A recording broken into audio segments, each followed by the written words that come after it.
Welcome to the Sistering Podcast. I'm Audra, and this is my mom, Rhonda. Hello. Happy Thanksgiving. It is Thanksgiving break.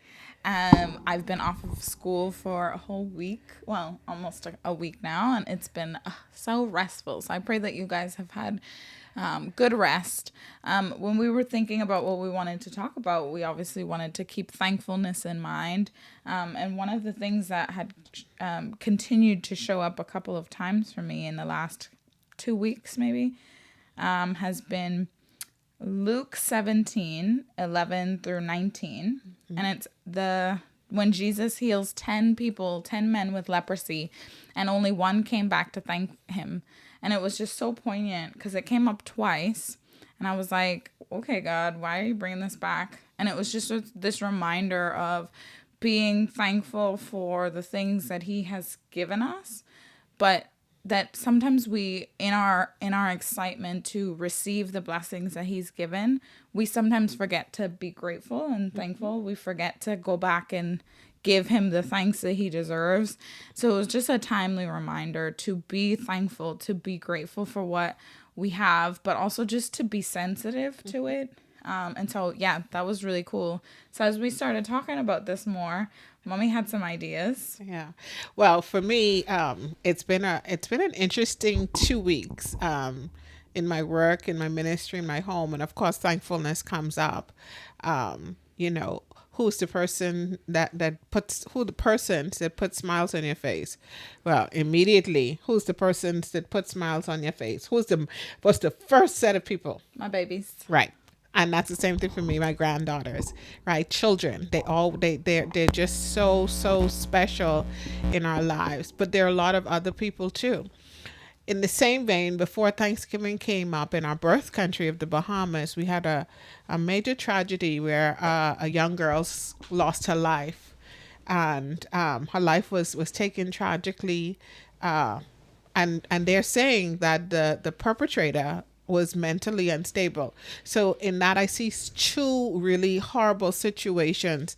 And then during the mother's interview, she said something. She says she kept saying, "Where's my village? Where's my village?" And I said to Audra, I said, I would like for us to talk about that, because I think we can tie that into our thankfulness too. What is a village? Like, what is a village? When do Yeah. you think of a village? What do you think of a village as? I think for me, it's this support system of people that help you, with your family, with your kids, like if I'm sick, they'll step in and bring food, or if I have a late meeting, they'll step in and maybe pick up my girls so that they're not at school till 5:30, or just things like that. If a friend is running late to pick up their kids, I'll grab them and keep them with me until they get there.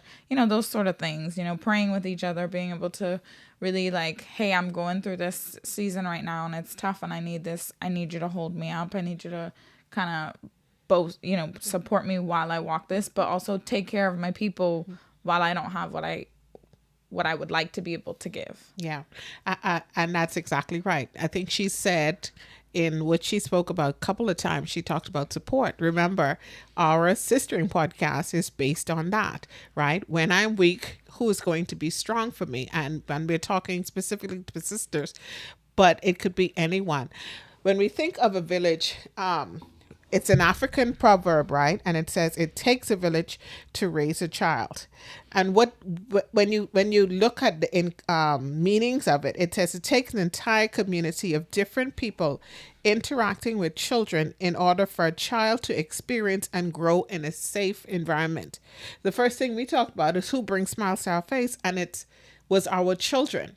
The other part, another African proverb says, a person is a person because of other people. So the village then makes people, it determines who we are. We've both been in the classroom, and in terms of Thanksgiving, we have received multiple thanks from parents, grandparents, and from sure. students of just what we have given them through the years of teaching. And it's a continual thing. It doesn't stop. So it's a community of believers. So here is this woman saying, Where's my village? Where's my village? I don't know her story, and we're not going to focus on her story. But what I want to focus on, what does that village look like? In our lives, the village has looked different. Yeah. You know, first of all, we're all born into a village. We're born into a family unit, a father, a mother, grandparents if they're alive, great grandparents if they're alive, cousins, aunts, uncles, the whole 9 yards. For me, the most important person other than my parents in my village when I was growing up, when I was a little girl, was my great grandmother, Edith, right? She took care of multiple generations of people. She was the matriarch of our family. And she was a little 5'2" little woman. I'm 5'10". She was little. I'm 5'11". You know, and she likes the fact that she's taller than me. Sad. 1 inch, but I got it. Sad. Really sad. But anyway, back to Mama. Sorry. You know, she took care of us, and she was there. She supported my mother, my cousins, our aunts and uncles, and she took care of her grandchildren and her great grandchildren. So we knew an integral part of our village was Mama for all of us, and they then became a village for each other. And that's just when I was little. When you were little, your familial, when we're focusing on the familial village right now, what did that look like for you? When I was really young, I remember we used to go by Mama's house after school. My mama. My dad's mom. We used to go there after school because I guess the traffic was really long. So we would stop there, and she always had food ready, and everybody was there. We all did our homework there. We all got to hang out, all the cousins and all of her children. We all hung out there. So that was fun. That was a good support system, I think. And in that, you didn't have to, think about that. You could stop there, get some food, and then by the time we got home, everything that we needed, the homework was done, food was ate, and we could just settle in for bed. And so I think that was a really big kind of support that she offered. So I think that would be the biggest when I was really young.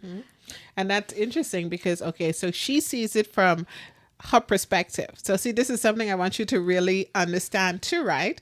That each person is going to view a situation through their own lenses. So I agree. That was a definite village. That was my mother-in-law. So here I'm an adult woman, but that's her mama, but that's my mother-in-law. And I want to tell you, I had a fantastic mother-in-law. She supported us. She supported each one of her children. She supported her grandchildren.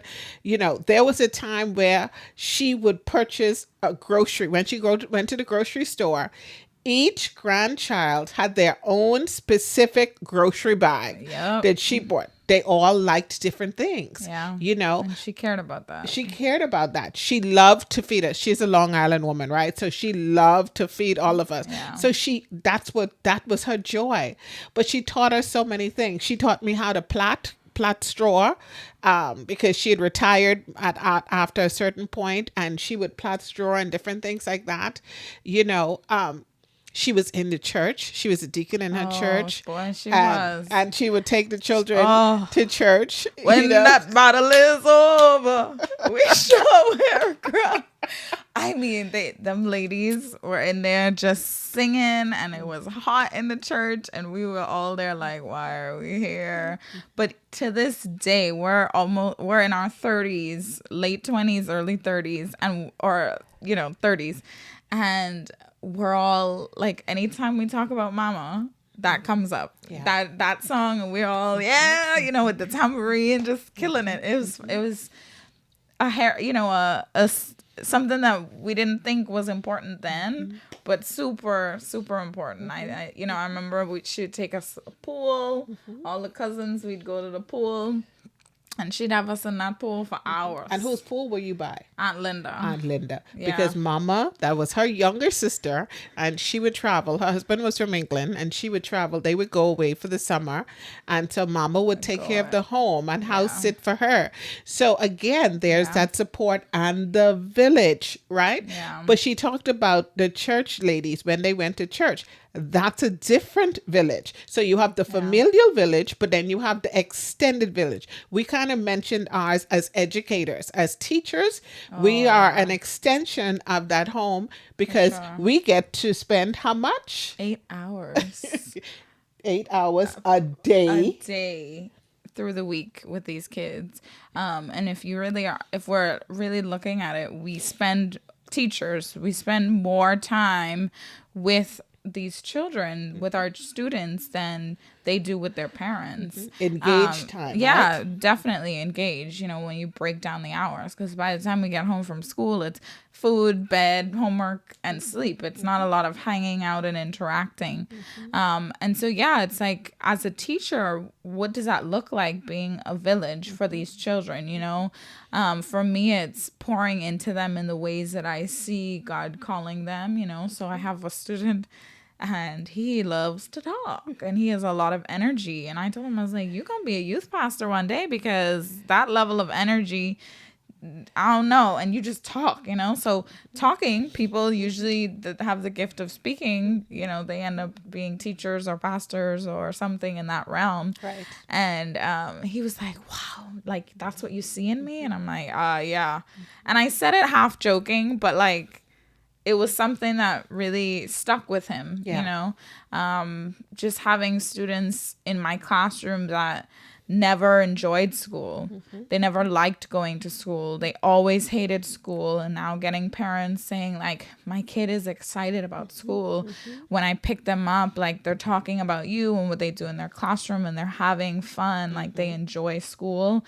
And my child is different and better because they've been around you. Because that's the goal, right? Like, if God has entrusted these children with me for 8 hours a day, for this 5 days a week, then I should pour into their lives in an eternal sense. Correct. Right? Because Correct. it's bigger than that. I have a student that does not like to talk. She just doesn't talk.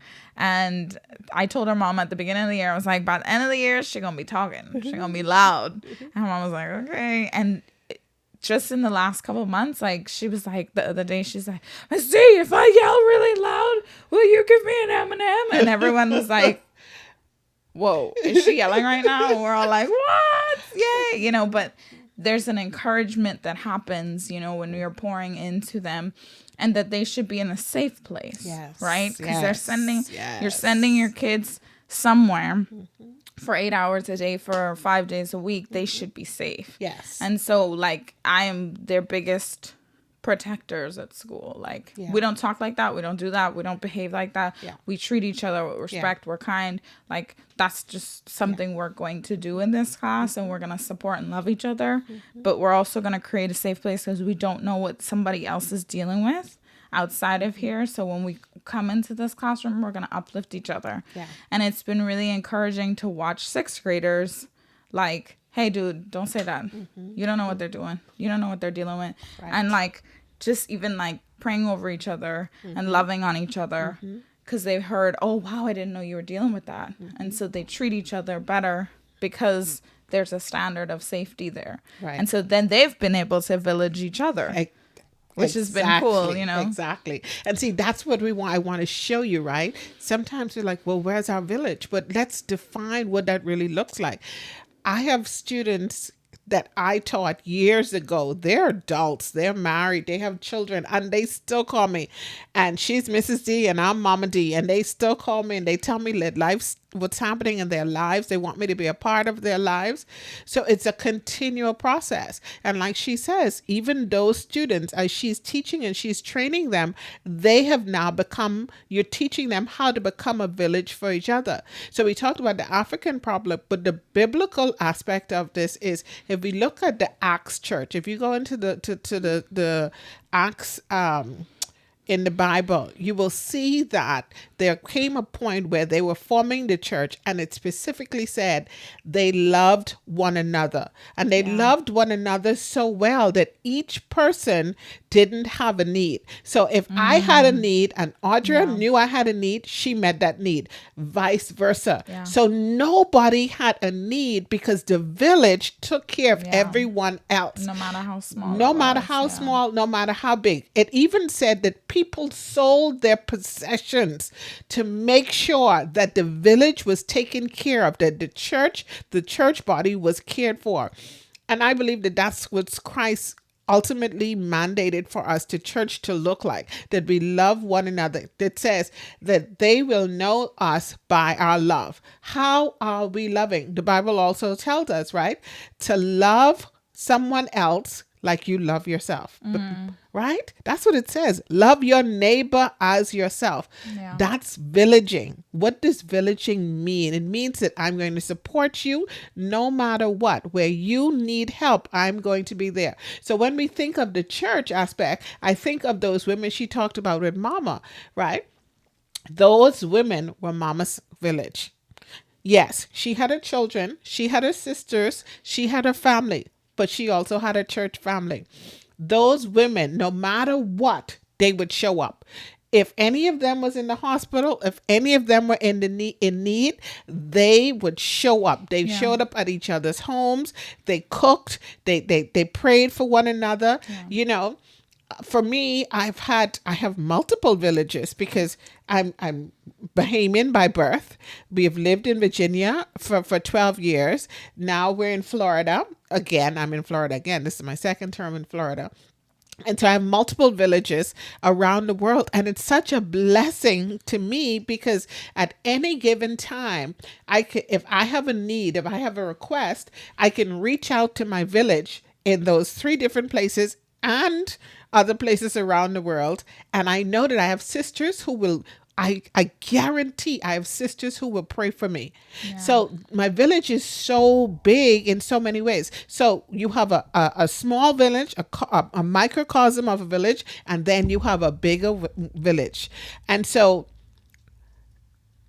we have a lot to be thankful for. Oh, for sure. We have a lot to be thankful for. Well, and I think even like when you're talking about like church villages, I started processing the different villages at the different churches that I've been at, you know, because I've, you know, college, and then when I was younger, we went to different, you know, we went to a church or whatever. Whenever we moved, it would be a different church or something. But I just remember like specifically, there's 3 that I can think of right now that are like a big thing for me. Well, I'm thinking 4, but the first was in college, my senior year of college, when I got pregnant with Myra. Yes. And I just remember I was in a Bible study, and I remember when I found out I was pregnant, I was on the worship team, and I was, what's it called? And I was in this Bible study, and I just remember like the way that they wrapped themselves around me in that season, being 20, having a baby, not knowing what I'm doing and terrified. But they came around me and loved me well. And your parents weren't there. Yeah, y'all were not in the area I was living in. So it was this like, oh, I need people. And they were at my baby shower. They were at all the things, the gender reveal. They were there. They prayed over me. They prayed over Myra. You know, when I told the worship pastor, he was like, hey, if you in your situation still want to praise God, like, then you should be on stage. Like, I don't want you, this child needs to grow up in this. And I remember like, because they spoke into us, I remember I would be singing worship and Myra would just be like in my stomach. And I'm like, this child needs to like chill. But it was just like, wow, like the impact of that village, I could physically feel within me because of the way that Myra even responded to that village. You know, that was one of the big, that's, I think, forever going to stick with me. I think the next one was when I went to... So, but hold on. So you're saying that, and we're also saying a village sometimes changes. Yeah. Some villages are for the entire season of our lives, and then some are temporary seasons. So for her, this was a season where she had fallen. Yeah. And she needed to feel the love of God, to understand that God was in the midst of this. Yeah, and so her village showed up. They showed strong. a lot of grace. A lot of grace. And that's important. If the church isn't showing grace, if the church is supposed to be, she talked about a village being a safe place. The Yeah. church should be the safest place that people who are fallen should be able to go to. Yeah. And unfortunately, sometimes it isn't. But we're not going to Yeah. talk about that today. We have We will we have go a there, second episode on the village, and we're talking about a toxic village. But that's a different episode. But that church showed up Yeah. big when I time needed for it. you when you needed Yeah. it. And They not only impacted me, but they impacted Myra. They impacted you all because you Yes. knew your baby was safe. yes, But they were able to wrap us in God's presence and God's love, and we were able to stay in church, right? Right. Because we Right. weren't kicked out of the church. We were able to stay there and Right. really be bolstered with Christ, and it was such a beautiful experience, you know. I think even when I think of your village extending to me, you know, during that same season, Yeah. Julie. Yeah. Oh. We were in the Bahamas setting up our missions, and our baby calls, and she's like, "Hey," and we're like, "Okay, what are we gonna do?" The thing is, when she called, she was already repentant. God had already forgiven her, and this is what her church also practiced. Yeah. She went to them in a repentant attitude, and God had already forgiven her. The Bible tells us that there's no condemnation for those who are in Christ Jesus. Yeah. They did not put shame on her because she was fallen. They accepted her because she was forgiven. And unfortunately, sometimes the church misses that. Yeah. And they continue to condemn instead of accepting the act of forgiveness that God has already done. And her church did that. So for us, here we were in a whole other country. We're setting up ministry. Yeah. Here's our child. She's saying, hey, like I said, she came repentant. So when I go to God and I confess my sins, the Bible tells me he's faithful and just to forgive me from all my sins and to cleanse me from all unrighteousness. And that's the same thing we extended to her. So we got on the phone. She's a senior in college, and I don't want her to not be able to finish. So I got on the phone and I called some people that I knew. Again, I have a village back came there, in place. right? My village came right back. I called them and I said, hey, Audra's in this situation. What could we do? So they said, okay, we'll get her into the godparent center, the godparent home in Virginia, so that she doesn't have any issues with finishing her senior year well. Yeah. It didn't go for her Yeah. as well as she needed to. And so I called my girlfriend and I said, hey, this is what's happening. Will you pray for me? Blah, blah, blah, blah, blah. She says, what? We're going to go get her now. Her and her husband and her daughter went and they got my baby and they took her into their home. Yeah. And she's my sister, right? She'd already proven that she was my sister in different, our relationship wasn't new. We had a ongoing relationship, but that caring for somebody's child when they are at their lowest point, she didn't have anyone else.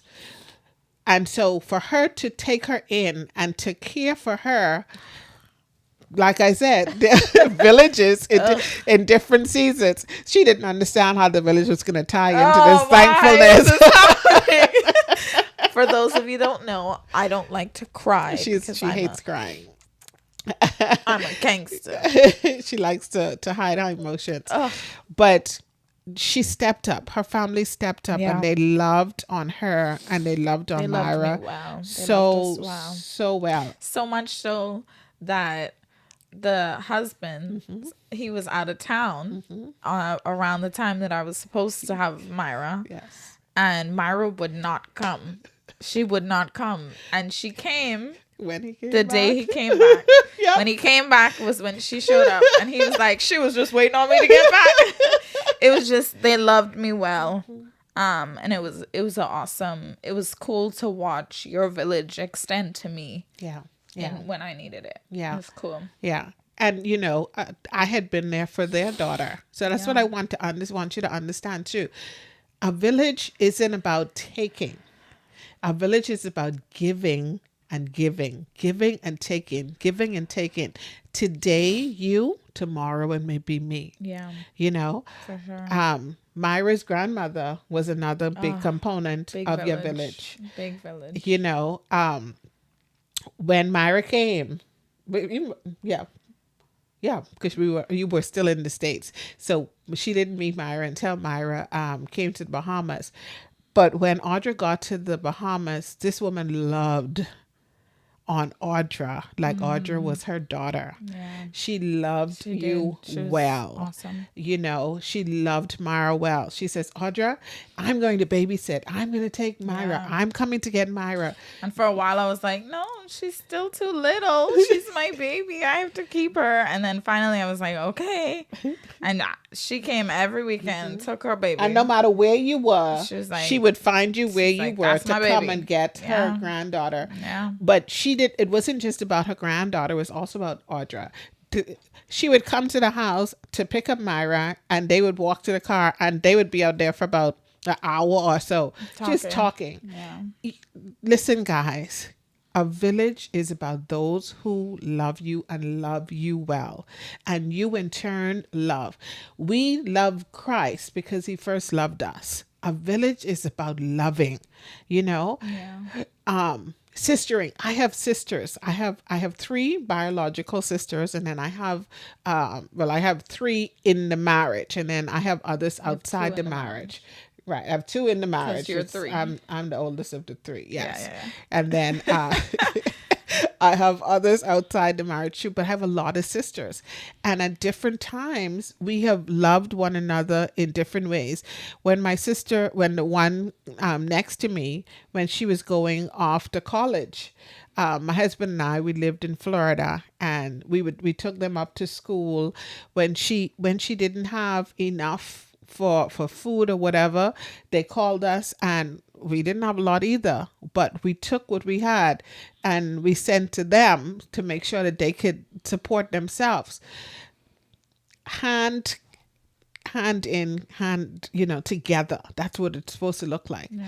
But then there was when when we went off to Bible school, we had hardships because we came to Bible school with absolutely nothing, and there were times where we needed funding or whatever, and so I was able to call her, and she made sure that we had what we need, and that's what I'm saying. A village isn't about taking. No. It's about supporting one another. Yeah. Today I may be weak, so you could be strong. Tomorrow you may Yeah. be weak, and then I'm strong. Yeah. Okay? So what does her village look like? I don't know. But sometimes we have to open our eyes. Audrey talked about thankfulness, Yeah. right? If we're not thankful, we miss the people who could be a part of our village. We miss the important people. I grew up Anglican, and so my church, I believe St. Agnes did villaging well. I believe that we had a really good community, especially the young adults. We did things together. We're still friends. We're still friends today. When each one of Calvary us, was like that. huh? Calvary was like that. Yeah, when each one of us got involved with somebody else, that person was brought in and they became a part of the village. The children, we connect with one another. Today we could pick up the phone and call any one of those people, and the village still holds. Yeah. Calvary Bible. When we were at Calvary Bible, Yeah. oh Yeah, we did mini groups, mini church. Yeah. So we would all be in each other's homes, and all of the young people, we all kind of grew up together. And we're all friends. Like, we don't hang out all the time, but we're all connected. And if we needed something from each other, at different times, we've interacted in that way with each other. It's been cool to kind of watch that even as we've grown up, because there was 10, 12 Yep. of us. Yep.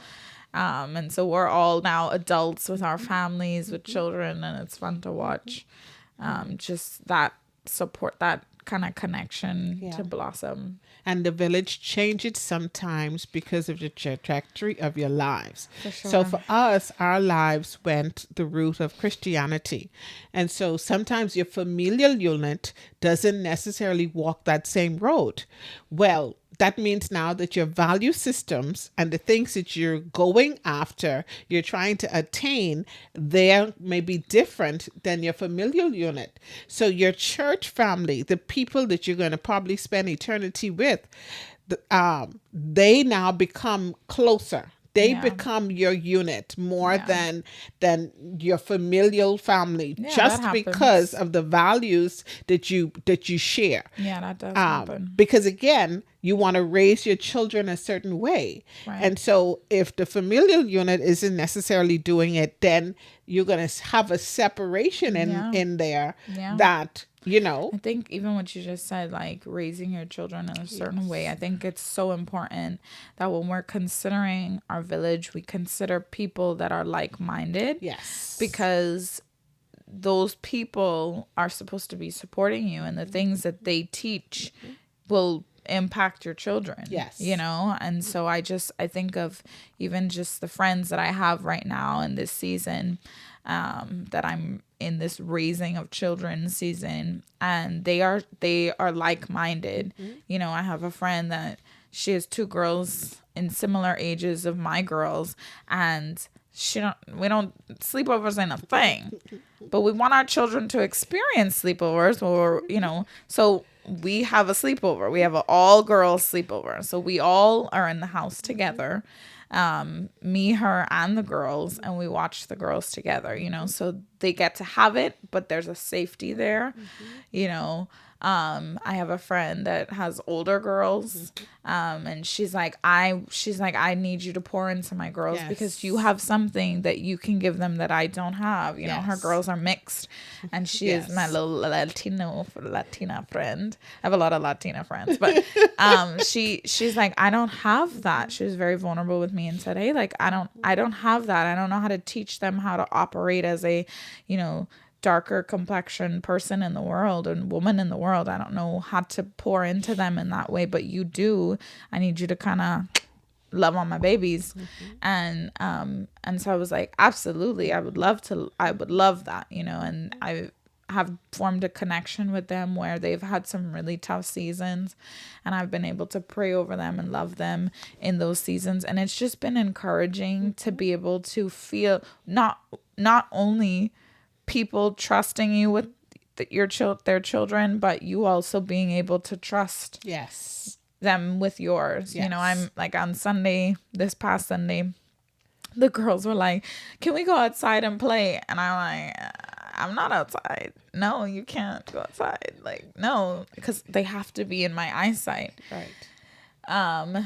And I was like, I have a village here, Yeah. and I trust these people. I do. So, okay, if they're outside and there's an adult watching, then yes. And all the kids were outside playing and having fun, and my girls get to. And this was a church. Yeah, so they got to experience, they got to have fun because there was a village, like one week I might watch the kids, the next week she might watch the kids, but that's just kind of what it looks like. You talked about safety, support, training. Yeah. A lot. And when you talk about in the village, especially when it relates to children. And so, we talked about with you when you were younger, the familial unit being the strongest unit. But you talked about pouring into your friends' teenage daughters. Yeah. And when you were a teenager, as a mother, I had to realize that I didn't have everything she needed. Yeah. But who in my village could I extend to hers to make sure that she was getting what she needed? Because, the reality is that when your kids start to grow up, you don't know anything. They think they know everything. And so as a parent, you have to be wise. Yeah. And so and I'm not tooting my own horn, but I prayed, and and there was a beautiful young family in our community that we Young, did life with, yeah, Aaron young and couple. Zawadi, Yeah, they were a right? couple at that point. And I went to Aaron. I said, okay, so I know you. I know your values. I know your belief systems. I need you to be there for Audra. I love Erin. I Uh-huh. thought she was the coolest person. So she had an ear piercing, and I want this, I wear my ear cuffs. I'm terrified of needles, so I haven't pierced my ears yet. But like, I do this because I remember when she had she had the bar, and I She just thought did. she was the coolest thing ever. I thought she was so cool.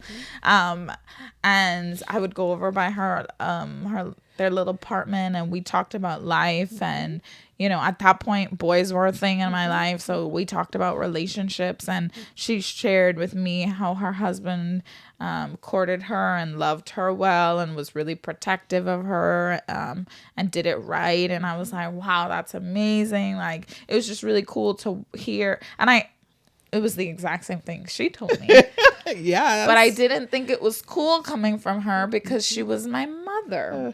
But from this cool young hip girl, with the piercings, I just thought she was cool, So I cared more what she thought than maybe what you thought at that season. Yeah, and I she knew that. poured And I was into me okay in a with lot it. of ways. I was okay with it because she and I had already talked about it. Yeah. Right. And so I said, I'm going to need you to be an ear and a sounding board for her. Are you okay with that? And she said, yes, I'm definitely okay with that.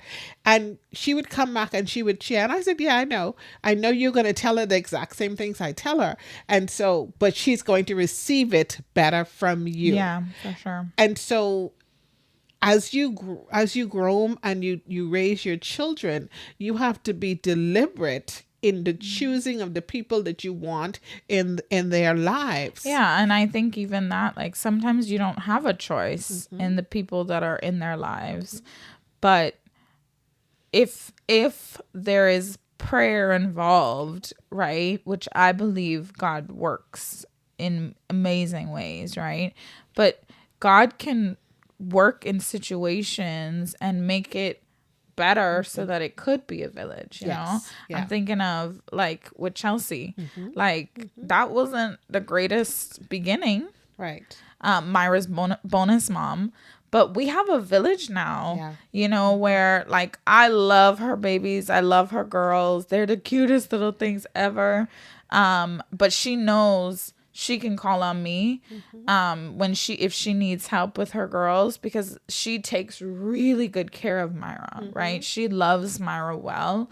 And it's been a blessing because I didn't necessarily choose her to be a part of Myra's village, but God, I prayed a lot over the situation, and God has restored that situation to where it can be something that brings him glory, right? We are able to operate in a way that brings glory to God, brings glory to what he wants for her life. There is a communication in there where she supports well, and we can have those conversations, and it's been awesome to even just explore that type of village, Yeah. And so sometimes, even if it's not somebody that Stacy. I was thinking about Annie Stacy. Yeah, there's this level of, like, there's just people, God's gonna place people that he needs in your life for a reason. Yeah. And it's a beautiful thing. And if we're prayerfully considering why God has placed this person and what purpose does this person serve, then we're more likely to be grateful for that person. We're more likely to thank God. Like, there's a level of consideration and care. Like, it's just different, And I, especially with this season of thankfulness, like, I am so grateful for just the people that have come in and supported and walked alongside us at different seasons and are still walking alongside us. It's just been really great blessing to be able to experience that. Yeah. And to just have those different pockets of people that I know I can call on, and they'll drop everything and be there. Yeah. Do you know? And I would drop everything to be there for them too, you Yeah. know? It's crazy. We do, what she said is so true. But we talk about sistering, and I don't want you to believe that we forget our men. My husband is, I can't even begin to explain the type of man he is. He's just a great man. But 2 years ago, Audra had to make a big move. She had purchased her first home, and he leads a Bible study at our church, and he does congregational care. And he put a clarion call out, and And before that, we had talked about the moving because we had closed on this house and I had time to move in. I wasn't a rush, but I just needed out. And I needed to get into our space as soon as possible. And I told him that. I was like, I don't know if it's possible, but this is my heart. And then he put out a clarion call, and I don't know if you guys have ever seen when the big riggers are coming through. Well, these guys showed up. with their They trucks started and they they were started their loaded. trucks and their trailers and everything like that. Because in our perspective, the house move would have taken more Yeah. than a day. Yep. They came in and took all the furniture. Everything was in here. Like that night, I closed that morning. That night, I was in the house. Yeah. And it was just, And they placed everything in every specific room. yeah. Even They set up yeah, everything everything. too. Even They- the washer. The washer, The washer and and dryer. they He would hooked up. not leave. And this person has become a brother to my husband and I. He is just his heart is just so big and so precious. I love him, and we've been there we pray for him and his family all the time. But I watch them do life together, these men, and they're doing village really, really well. They go out and they help people, they serve other people. It's just a beautiful thing. Yeah. And so, but I want you to remember, having a village is a deliberate act Yeah. of love. Oh, for sure. It's a deliberate act of love. It requires sacrifice. It requires sacrifice. And you can't have a strong and a competent village, a supportive village without love. Without love and without sacrifice, it's not going to be good. Yeah. And so we have to learn how to love each other and love each other well. Selfishness cannot be a part of the village. No. We have to be willing to drop some things when somebody else has need. Yeah. How do we love? Well, honestly, as Christians, I believe that, and as people as a rule, we cannot love well unless we know Christ. I really believe this because love is from God. And so we have to understand who we are in Him first. And then I can truly love somebody well. Because otherwise, the traumas in my life, all those things are going to play out and they're going to bring negative impacts into the village that we don't need. And so we have to be gracious. Yeah. We have to remember supporting in the village. Yeah. We have to remember training in the village. Remember, some villages are going to be a temporal village. Yeah. Some villages are going to last forever, right? You are going to be the strong one in the village sometimes. Yeah. Somebody else may be strong for you in the village sometimes. But the village, we don't exist apart from other people. Yeah, we're Remember not an that. island. We're not islands, and we're built for relationships. For sure. And so my heart goes out to this young woman because she's crying after finding her daughter dead and hearing that her daughter is dead and taken from her in this tragic way. Where was my village? Like I said, I don't know her story. But it made me think, hey guys, where's your village? Who are your village? But like we started earlier, if you have people in your village, thank them. Yeah. Be thankful. Reach out to them. Let people know. There's this saying, give me my flowers before I die. Yeah. Don't wait until they die to talk about them at the funeral. Yeah. Let Yeah. them know whilst they are alive how valuable they are to you. Yeah. Today we hinted at just a few people in our village, and there's There's so much so more. much more. So many There are more. people who support our ministry. Listen, people don't understand, when you're in full-time ministry, support from those who say they believe in what you do is huge. Yeah. And so those people, and they know who they are, they support every month. They are on time, and they support with their prayers, with their giving, with their love. Listen, let them know we are not promised tomorrow. No. There's no guarantee No. that we are given another tomorrow. So we have to give thanks. Yeah. We have to express gratitude. Who were the persons that make you smile? In this last week, what do you have to be thankful for? Yeah. In the last 24 hours, what was the best thing that happened to you? Think about these things on a regular basis, because I believe that it will generate Yeah. that type of giving. And then you could say to yourself, who have I helped? Yeah. It's definitely being sensitive to the spirit daily, for the Lord to really show you the spirit of thankfulness, because I think sometimes it is so easy to get sidetracked with life that we forget, wow, this person, yes, they're stressing me out right at this moment, but I'm grateful. I'm blessed to have this person. I'm honored. God blessed me with this person, to support, and that I can support, that's real life, and so when we are operating in a spirit of thankfulness and a spirit of gratitude, and just this, God, show me and reveal to me what it is that you are doing, what you have, like those things show up, and we're able to really express that gratefulness. Yeah. But I think it's giving God the glory for the people and the things that he's placed in your life. He has given you a village because he said, never will I let you walk alone. That's right. And so sometimes that is the people in your life lifting you up, in his place, him saying, hey, can you hold her up for me, please? And so it is, hey, God, thank you for this. Thank you for these people. Thank you for what you've blessed me with, and being grateful and sensitive to that, yeah, I it's been one I didn't expect to get emotional about, but it was good. It was good. So next time we'll be continuing this conversation Yes. about the village, and Yes.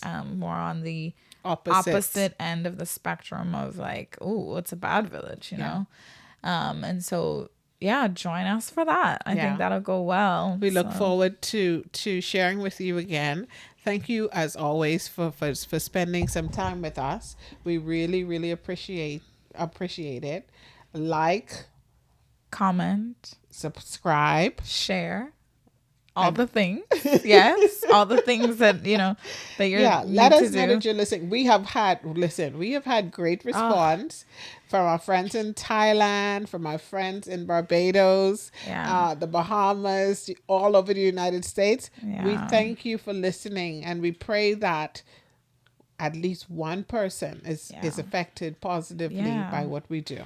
And please, please, please, please reach out and tell us what you want to hear. Yes. We would love to have that conversation with you guys. We would Yes. love to hear what you want us to share, what you would like to know about us. Maybe if you have questions, we could do like a Q&A. Yeah, that'd be cool. That would be fun. And we do have people that we're lining up to be his guests. Some So guest pray that they don't be afraid and that they show up. I think it'll be good. So yeah, let's have a good rest of your Thanksgiving Thanksgiving. break before you go back to work. I mean, I think most people are back to work, but us teachers, we have that extra minute. But Yes. this has been fun. I'm Audra. And I'm Rhonda. Have a great one. See you next time. Okay, bye-bye.